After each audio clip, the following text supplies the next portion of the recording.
तर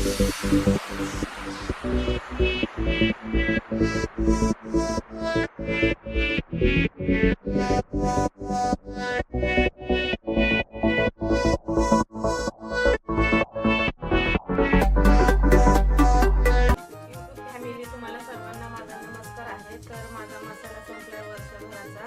तर मी मसाला बनवते, तर त्यासाठी बघू शकता हे लवंगी मिरची 5 किलो आहे.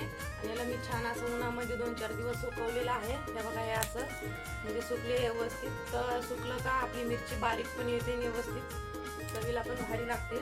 आणि ही बेडगी मिरची ही 1.5 किलो आहे. आणि हा काश्मीरी मिरची हे 1 किलो आहे. हे पण छान असं उन्हामध्ये ह्याला पण सुकवलेले आहे, तर बघू शकता. आणि आता तुम्हाला मसाले दाखवते मी.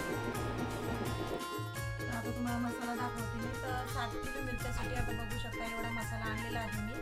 आता हे दगडफूल आहे, ते 1/4 किलो घेतलेलं आहे. आणि जिरे 1 किलो घेतलेले आहेत. धने 1.5 किलो घेतलेले आहेत. तेजपत्ता 1/4 किलो घेतलेला आहे.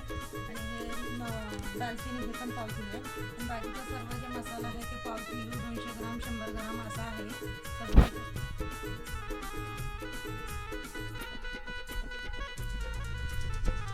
आता मी दगडफूल सर्वात पहिलं भाजून घेते. आणि हे बघा, हे तेल म्हणजे जास्त नाही घालायचं आहे, तेल थोडं थोडं टाकायचं आहे तेल. आणि आपल्या मिरचीला गाठी होतात त्याच्यामुळं कमी टाकायचं आहे तेल. आता दगडफूल आपलं भाजून झालेलं आहे. हे बघा, असं एकदम छान भाजलेलं आहे. आणि इकडे मी धने पण भाजून घेते आता. आणि सर्व मसाला पण असंच भाजणार आहे. आणि भाजायच्या अगोदर सर्व मसाले आपले साफ करून घ्यायचे आहे, त्याच्यामध्ये माती दगड असतात, तर त्यासाठी स्वच्छ करून घ्यायचं सर्वात पहिलं.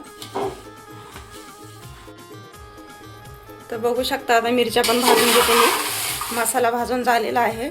तर बघा, मिरच्या भाजत आहे मी आता. तर बघू शकता मी मिरच्या भाजलेल्या आहेत. हे बघा, या अशा भाजून झालेल्या आहेत. आणि अशाच भाजायच्या आहेत मिरच्या, जास्त करपवायचं पण नाही, जास्त असं मिडियममध्ये भाजायच्या आहेत. हे बघा, एकदम असं हे झालेले आहेत.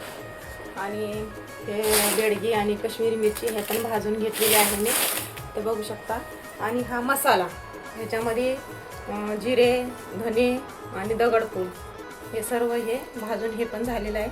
आणि हा मसाले, हे पण सर्व मसाले हे बघा, हे असेच भाजायचे आहेत, तेल कमी कमी टाकून. आणि तेजपत्ता, हे सर्व मसाले मिरच्या आता सर्व भाजून झालेलं आहे. आता मी कांडपला वाटण्यासाठी चालले.